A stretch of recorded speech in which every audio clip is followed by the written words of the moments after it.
Hello दोस्तों, कैसे हो आप सभी। आई होप कि सभी सेफ रहे और अपने घरों में रहे। तो चलिए, हमारे आज से जो है न्यूमेरिकल रूट्स ऑफ इक्वेशंस की नई सीरीज स्टार्ट हो रही है, जिसमें हम न्यूमेरिकल इक्वेशंस को किस तरह से फाइंड आउट करते हैं F X is equal to zero के फॉर्म में। उसके रूट्स को फाइंड आउट करने के लिए आपके पास क्या क्या मेथड्स होते हैं उनके बारे में बात करेंगे। ठीक है, तो first of all methods to find roots of F X is equal to zero के लिए हमारे पास अवेलेबल मेथड्स क्या क्या होंगे। बाइसेक्शन मेथड होगा, रेगुलर फाल्सी मेथड होगा, न्यूटन रैप्सन मेथड होगा एंड सीकेंड मेथड होगा। अब फर्स्ट ऑफ ऑल इनकी नीड क्या रहती है। ओके, तो हमारे पास इनकी नीड ये होती है कि हमारी जो इक्वेशन रहती है एक्स की टर्म में F X is equal to zero, वो या तो हो सकती है क्वाड्रेटिक यानी कि क्वाड यानी कि बाई यानी कि दो, यानी कि क्वाड्रेटिक इक्वेशन मीन्स अगर आपकी जो ऑर्डर है इक्वेशन का यानी कि हाईएस्ट पावर है आपकी उसमें दो हो, या फिर क्यूबिक हो, तीन हो, या फिर बाई क्वाड्रेटिक हो, तो इस टाइप की इक्वेशंस के लिए तो आपके पास जो है एल्जेब्रिक फार्मूला अवेलेबल है। अब एल्जेब्रिक फार्मूला से मेरा मतलब है कि श्रीधराचार्य वगैरह जो हम अपनी क्लासेस 8 to 10 के बीच में हम पढ़ते आ रहे हैं। ओके, पर आपके पास अगर ट्रांसडेंटल इक्वेशंस है तो उसके रूट्स आप किस तरह से निकालेंगे। F X is equal to zero जो आपकी इक्वेशन होगी उसके रूट्स आपको किस तरह से निकालने हैं। तो ट्रांसडेंटल इक्वेशन में सबसे पहली बात तो ट्रांसडेंटल फंक्शंस होंगे। फंक्शंस मीन्स अगर आपके पास log x है, sin x है या cos x है या फिर एक्सपोनेंशियल फंक्शन है, इट मीन्स लॉगरिथम, ट्रिग्नोमेट्रिक या फिर एक्सपोनेंशियल फंक्शन आपके पास एल्जेब्रिक फंक्शंस के साथ में सब्सट्रैक्शन, एडिशन या मल्टीप्लिकेशन या डिविडेशन जैसी ऑपरेशंस के साथ में आते हैं, तो उनको मिलाकर आपकी जो इक्वेशन बनती है उसको आप ट्रांसडेंटल इक्वेशन कहते हैं। इट मीन्स जो नॉन एल्जेब्रिक इक्वेशन होगी या नॉन एल्जेब्रिक फंक्शंस से बनी हुई जो इक्वेशन होगी जिसको हम एक्सप्रेस नहीं कर सकते एल्जेब्रा के प्योर एल्जेब्रिक इक्वेशन में हम उसको एक्सप्रेस नहीं कर सकते, उस इक्वेशन को हम ट्रांसडेंटल इक्वेशन कहेंगे। ओके, जिसका एग्जाम्पल है x minus exponential x and x sine x minus cos x minus cos x. तो इस तरह की जो इक्वेशंस होगी उनके हम रूट्स इन मेथड्स से निकालेंगे, जिसमें हम बाइसेक्शन मेथड को आज डिस्कस कर रहे हैं। तो चलिए दोस्तों, हमारा जो फर्स्ट मेथड है न्यूमेरिकल सॉल्यूशंस को, न्यूमेरिकल रूट्स को सॉल्व करने के लिए, उसमें बाइसेक्शन मेथड के बारे में आज बात करेंगे। तो बाइसेक्शन मेथड जैसा कि आपको नाम से पता लग रहा है कि बाइसेक्ट मीन्स दो पार्ट्स में आपको बांटना है। दो पार्ट्स में बांटने के बाद में आपको एवरेज लेना है। उसका एवरेज लेकर आपके पास जो भी रूट आएगा, मतलब कि जो भी अगर फर्स्ट आइटरेशन में आपका फर्स्ट रूट फाइंड आउट होगा, फर्स्ट अप्रोक्सीमेशन मिलेगी आपको, देन आपको फर्दर अप्रोक्सीमेशन, फर्दर आइटरेशन से आपको जो है रूट्स फाइंड आउट करने हैं अप्रोक्सीमेशन से। चलिए देखते हैं किस तरह से करेंगे। तो फर्स्ट ऑफ ऑल हम इसकी थ्योरम देखते हैं। थ्योरम में इसका स्टेटमेंट क्या है। तो इफ़ हमारे पास जो फंक्शन है F of x continuous function है ए एंड बी जो हमारे पास गिवन इंटरवल है उसके बीच में, और एफ ऑफ ए यानी कि जो हमारे पास गिवन इंटरवल है ए बी, उस पर हमारा जो फंक्शन है एफ ऑफ ए या F of B opposite signs दे रहा है, यानी कि हमारे पास एफ ऑफ ए पर अगर मानिए पॉजिटिव मिल रही है और एफ ऑफ बी पर नेगेटिव मिल रही है, या फिर मानिए कि एफ ऑफ ए पर नेगेटिव मिल रही है या बी पर पॉजिटिव मिल रही है, तो इस तरह से अगर ऑपोजिट साइंस दे रहा है तो then there exist at least one के कोई भी कांस्टेंट हो सकता है जो कि ए बी के आपका जो इंटरवल है गिवन उसके बीच में ले करेगा। ओके, सच दैट कि F of K is equal to zero जो हमारे पास इक्वेशन होती है F of X is equal to zero, it means जो के हमारे पास वैल्यू मिलेगी उस के को हमारे इक्वेशन में डालने पर जो है इक्वेशन हमारी जीरो आएगी। तो बाइसेक्शन मेथड के लिए मस्ट कंडीशन क्या होनी चाहिए। मस्ट कंडीशन मीन्स कि ये चीज़ तो होनी ही होनी चाहिए, इसके बिना आप बाइसेक्शन मेथड नहीं लगा सकते। First of all first thing जो है कि एफ एक्स जो है आपका कंटिन्यूस फंक्शन होना चाहिए। देन जो हम बात कर चुके हैं कि एफ ऑफ ए या एफ ऑफ बी जो है हमारे पास एफ ऑफ ए और बी ऑपोजिट साइन होनी चाहिए, यानी कि एक पॉजिटिव है तो सेकंड नेगेटिव, अगर फर्स्ट नेगेटिव है तो सेकंड पॉजिटिव हो गया। और जो बाइसेक्ट है, बाइसेक्ट जो मैंने बता दिया A plus B divide by two. Okay, जो हमारा गिवन इंटरवल है ए कोमा बी में, तो हमारे पास जो भी फर्स्ट अप्रोक्सीमेशन आएगा वो इस तरह से आएगा। देन फर्दर किस तरह से करेंगे वो हम आगे बात करते हैं। ओके, तो चलिए हम एक एग्जांपल लेके बात करते हैं। तो चलिए दोस्तों एक क्वेश्चन लेते हैं बाइसेक्शन मेथड पर, ताकि आपको जो है पूरा कॉन्सेप्ट क्लियर हो जाए। तो हमारे पास क्वेश्चन है find a root correct to 3 decimal places and lying between 0 and 0.5 of the equation. हमारे पास इक्वेशन गिवन है 4 exponential minus x sine x minus 1 is equal to 0। Okay, so यहाँ पर आपको देख के फर्स्ट कंडीशन जो अप्लाई करनी है वो ये मस्ट कंडीशन जो यहाँ पर हमें गिवन है कि आपका जो रूट मिलना चाहिए वो 3 डेसिमल प्लेसेस तक करेक्ट रहना चाहिए। इट मीन्स डेसिमल के बाद जो आपकी 3 डिजिट्स हैं वो सेम आनी चाहिए। ओके, तो चलिए शुरू करते हैं। तो फर्स्ट वन जो हमारी रिक्वायर्ड एक्यूरेसी हमें फाइंड आउट करनी पड़ेगी, जैसे कि मैंने मस्ट कंडीशन बताई आपको 3 हमारे डेसिमल प्लेसेस तक हमें करेक्ट चाहिए। ओके, हमारा जो रूट है, तो स्टेप फर्स्ट क्या होगा, हमें रिक्वायर्ड एक्यूरेसी फाइंड आउट करनी है। तो रिक्वायर्ड एक्यूरेसी फाइंड आउट करने के लिए हमारे पास फॉर्मूला होता है maximum error up to n decimal places के लिए हमारे पास जो एरर आएगी n decimal places, it means हमारे पास यहाँ डेसिमल प्लेसेस कितना बोला है इन्होंने, 3 डेसिमल प्लेसेस। तो यहाँ पर क्या हो जाएगा 1/2 इंटू 10 की पावर -n है। इट मीन्स हमारे पास मैक्सिमम एरर जो हो सकती है 3 डेसिमल प्लेसेस के लिए वो 1/2 मल्टीप्लाई 10 की पावर -3 हो जाएगा। ओके, तो ये जो हमारे पास मैक्सिमम एरर है ये हमें इस वैल्यू से हमें हमेशा छोटी चाहिए। इट मीन्स जो mode of xk + 1 minus of xk है होल मोड में, ये हमेशा हमारी जो मैक्सिमम एरर है इससे लेस देन आनी चाहिए। ठीक है, for the correct 3 decimal places the required accuracy is less than this term.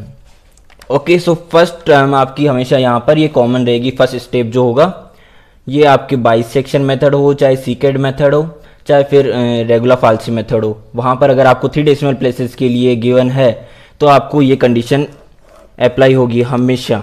ठीक है, तो सेकंड स्टेप में हमें क्या करना है, find the values of fx from the given interval. It means हमें इंटरवल क्या गिवन है 0 एंड 0.5, जिसके लिए हमारी जो इक्वेशन है वो सेटिस्फाई कर रही है। तो let fx is equal to हमें क्या दिया है 4 एक्सपोनेंशियल -x sin x -1 जो कि 0 to 0.5 के लिए डिफाइन है। तो बाइसेक्शन मेथड में हमें क्या करना रहता था, बाइसेक्ट करना है। बाइसेक्ट भी किन चीज़ों को, जो दो हमें x की वैल्यूज़ मिल रही है उन दोनों x की वैल्यूज जो कि पॉजिटिव एंड नेगेटिव वैल्यूज होनी चाहिए, मस्ट कंडीशन जो हमने बताया था फॉर्मूले में। इट मीन्स हमारा जो गिवन इंटरवल है 0 एंड 0.5 उन पर हमें f जो हमारा फंक्शन है उनकी वैल्यूज देखनी है।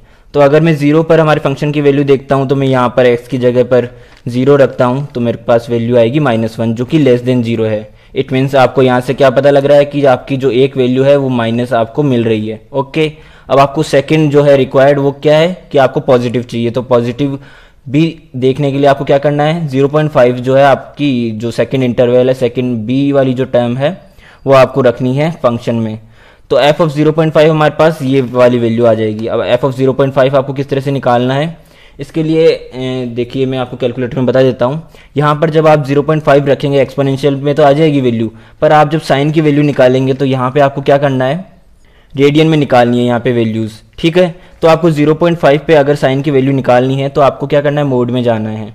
मोड को वापस से दबाएंगे तो आपके पास डिग्री रेडियन वगैरह दिखाई देगा। ओके, तो आपके पास रेडियन 2 नंबर पर है तो मैं 2 नंबर दबा देता हूँ और साइन 0.5 की वैल्यू यहाँ से निकालूंगा। तो इस वैल्यू के साथ जो है आपको कॉरस्पॉन्डिंग वैल्यूज़ को मल्टीप्लाई डिवाइड जो भी हमारी इक्वेशन में हमें रिक्वायर है वो फंक्शन से अप्लाई करने हैं। ओके, तो इस तरह से मैं जब करता हूँ तो मेरे पास वैल्यू आएगी 0.163145 जो कि ग्रेटर देन 0 है। इट मीन्स यहाँ पर आपकी जो सेकंड जो कंडीशन थी कि आपकी एक वैल्यू जो है नेगेटिव आनी चाहिए, एक वैल्यू पॉजिटिव आनी चाहिए in the given interval. Okay, तो आपकी सेकंड वैल्यू पॉजिटिव आ गई है। इट मीन्स आप यहाँ पर इन दोनों वैल्यूज़ को बाइसेक्ट करके आपका जो नेक्स्ट रूट है जो कि अप्रोक्सीमेट कर रहे हैं आप रूट्स को, तो वहाँ पर आपका first approximation to the root आप निकाल सकते हैं। इट मीन्स यहाँ पर हमें फर्स्ट अप्रोक्सीमेशन किस तरह से मिलेगा, बाइसेक्ट करके। बाइसेक्ट भी किन 2 रूट्स को, जिन 2 रूट्स पर आपके फंक्शन की वैल्यू नेगेटिव एंड पॉजिटिव आपको मिली है। तो यहाँ पे हमें किन 2 पे मिली है 0 एंड 0.5। तो 0 + 0.5 डिवाइड बाई 2 हमें क्या मिल जाएगा, फर्स्ट अप्रोक्सीमेशन 0.25 मिल जाएगा। ओके, तो दोस्तों 0.25 हमें फर्स्ट अप्रोक्सीमेशन मिल गया है। अब हमें क्या करना है, सेकंड अप्रोक्सीमेशन किस तरह से निकालना है। आपको 3 डेसिमल प्लेसेस तक जो है आपको रूट करेक्ट रहना चाहिए। तो इट मीन्स हमारे पास जो है f ऑफ 0.25 पे हमें फंक्शन की वैल्यू देखनी है। तो 0.25 पे अगर मैं वैल्यू देखता हूँ, जब मैं 0.25 रखता हूँ हमारे फंक्शन में तो मेरे पास वैल्यू जो है नेगेटिव आ रही है। ओके, तो नेगेटिव मीन्स लेस देन 0, यानी कि f ऑफ 0.25 पर हमें लेस देन 0 मिल रहा है, यानी कि नेगेटिव जो है हमारे पास एक इंटरवल पर हमें नेगेटिव मिल गया।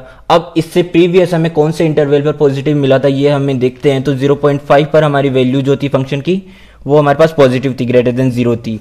तो इट मीन्स हमारे पास सेकंड अप्रोक्सीमेशन किन 2 रूट्स के बीच में लेकर आएगा, 0.5 एंड 0.25, जिसमें 0.5 पर हमें पॉजिटिव मिल रही है फंक्शन की वैल्यू एंड 0.25 पर नेगेटिव मिल रही है। ओके, हमारी मस्ट कंडीशन फॉलो हो रही है यहाँ पे। तो हमारे पास सेकेंड अप्रोक्सीमेशन इन दोनों का बाइसेक्ट करके निकल जाएगा, यानी कि 0.25 प्लस 0.5 डिवाइड बाई 2 हमारे पास क्या आ जाएगा 0.375। ओके, तो 0.375 के लिए हमारे फंक्शन की वैल्यू क्या होगी, ये आपके पास जो है सेकेंड अप्रोक्सीमेशन निकालने के लिए ये पूरा स्टेप हो गया। ठीक है, ओके, अब मैं 0.375 पर अपने फंक्शन की वैल्यू देखता हूँ, तो वहाँ पर मेरे को क्या मिल रही है 0.006940, जो कि ग्रेटर देन 0 है, इट मीन्स पॉजिटिव है। ओके, अब आपको एक पॉजिटिव मिल गई वैल्यू, इसका मतलब आपके पास प्रीवियस इंटरवल ऐसा कौन सा था जिस पर नेगेटिव मिल रही थी, कौन सा था 0.25 पर आपकी वैल्यू जो है लेस देन 0 थी। ओके, तो यहाँ पर आपके पास फिर से थर्ड अप्रोक्सीमेशन क्या आ जाता है 0.25 एंड 0.375 के लिए थर्ड अप्रोक्सीमेशन हमारे पास आ जाएगा x3 is equal to 0.25 plus 0.375 divide by 2, जो कि इन दोनों वैल्यूज़ को बाइसेक्ट करने पर हमें मिलेगा 0.3125। ठीक है, अब आपको लगेगा कि यहाँ पर हम ये फर्दर अप्रोक्सीमेशन क्यों कर रहे हैं, तो देखिए यहाँ पर x3 की वैल्यू मेरे को क्या मिली 0.3125, x2 की वैल्यू क्या मिली थी मेरे को, यहाँ से हमें मिलती 0.375। अब देखिए अब यहाँ पर मेरे पास जो 3 है ओनली डेसिमल के बाद हमें एक डेसिमल प्लेस के लिए ही करेक्ट वैल्यू मिल रही है, हमें 3 डेसिमल प्लेसेस के लिए करेक्ट वैल्यू चाहिए। इट मीन्स हमें आइट्रेशंस को हमारे फर्दर करना पड़ेगा प्रोसीड। तो दोस्तों थर्ड अप्रोक्सीमेशन के बाद में हमें जो थर्ड अप्रोक्सीमेशन की बाइसेक्ट वैल्यू आई है हमारे पास 0.3125, उस पर फंक्शन की वैल्यू देखते हैं हम। तो अगर मैं 0.3125 हमारे इक्वेशन गिवन इक्वेशन में रखता हूँ तो मेरे को जो है वैल्यू वापस से नेगेटिव मिल रही है। अब इससे पहले हमारे पास कौन सी मिली थी, रिक्वायर्ड जो है ग्रेटर देन 0 है, अब एक वैल्यू नेगेटिव मिल गई है हमारे पास, तो दूसरी हमें क्या चाहिए पॉजिटिव। पॉजिटिव किस पे मिल रही थी, आप नोट्स को साथ में लिखते रहिए ताकि आपको भी पता रहे। ठीक है, तो 0.375 पर हमें ग्रेटर देन 0 मिल रही थी। अब फोर्थ अप्रोक्सीमेशन इसी तरह से इसका आ जाएगा, यानी कि फोर्थ अप्रोक्सीमेशन मेरे पास x4 आ जाएगा 0.34375। ओके, अब यहाँ पर आप प्रीवियस देखिए x3 के लिए यहाँ पर केवल एक डिजिट सेम आ रहा है डेसिमल के बाद, इट मीन्स आपको फर्दर आइट्रेशन करनी पड़ेगी। तो फर्दर आइट्रेशन करने के लिए आप इसी तरह से अप्रोक्सीमेशन लगाएंगे, करेक्ट टू 1 डेसिमल प्लेसेस आ रही है आपके पास अभी तक। तो फर्दर आइट्रेशन कंटिन्यू करेंगे हम। यहाँ से मैं आपको डायरेक्टली वैल्यूज़ बता रहा हूँ, आप कैलकुलेट कर लीजिएगा। ठीक है, हमारे पास सेम प्रोसीजर रहेगा उन सभी के लिए भी। तो अगर मैं फिफ्थ अप्रोक्सीमेशन निकालता हूँ इसी तरह से, तो मेरे पास x5 की वैल्यू ये आ जाएगी, फिर 6th पे ये वाली वैल्यू आ जाएगी, 7th पर ये वैल्यू आ जाएगी 0.3711, 8 पे आ जाएगी मेरे पास 0.3692, इसी तरह मैं 9th पे देखता हूँ तो मेरे पास क्या आ जाएगी 0.3702। अब यहाँ से देखिए आप जो 8th वाली वैल्यू है और जो 6th वाली वैल्यू है, यहाँ से आपको क्या मिल रहा है, जो आपकी 2 डेसिमल प्लेसेस है, डेसिमल के बाद में 2 डिजिट्स जो है आपकी सेम है। इट मीन्स आपके करेक्ट टू अगर 2 डेसिमल प्लेसेस तक होता आपका रिक्वायर आंसर, तो आपका वैल्यू आपका आंसर हो जाता 0.36। ओके, पर हमें 3 डेसिमल प्लेसेस तक निकालना है। इट मीन्स आपको फर्दर जब तक 3 डेसिमल प्लेसेस तक आपकी वैल्यू सेम नहीं आ जाती है, डिजिट्स 3 डिजिट्स सेम नहीं आ जाते हैं, तब तक आपको आइट्रेट करना है। तो आप जब 10th और 9th की कंपेयर करेंगे रूट्स को, तो आपके पास 0.370 सेम है। ओके, तो यहाँ से आपको क्या लग रहा है, करेक्ट टू 3 डेसिमल प्लेसेस तक आपके पास जो रिक्वायर्ड रूट है वो आपके पास आ जाएगा 0.370। अब अगर यहाँ से मैं राउंड ऑफ करके लिखता हूँ, जो मेरे पास इसकी नेक्स्ट वैल्यू 5 से ज़्यादा है, तो मेरे पास यहाँ इससे जस्ट पहले वाली जो डिजिट है वहाँ से एक नंबर मेरा इंक्रीज हो जाएगा, यानी कि मेरे को रिक्वायर्ड रूट हो जाएगा 0.371। ओके, सो दोस्तों इसी तरह से आपको बाइसेक्शन मेथड के लिए जितने भी आपके क्वेश्चंस है वो अटेम्प्ट करने हैं। सो आज के लिए इतना ही, थैंक यू, मिलते हैं हमारे नेक्स्ट वीडियो में, तब तक के लिए बाय बाय, टेक केयर।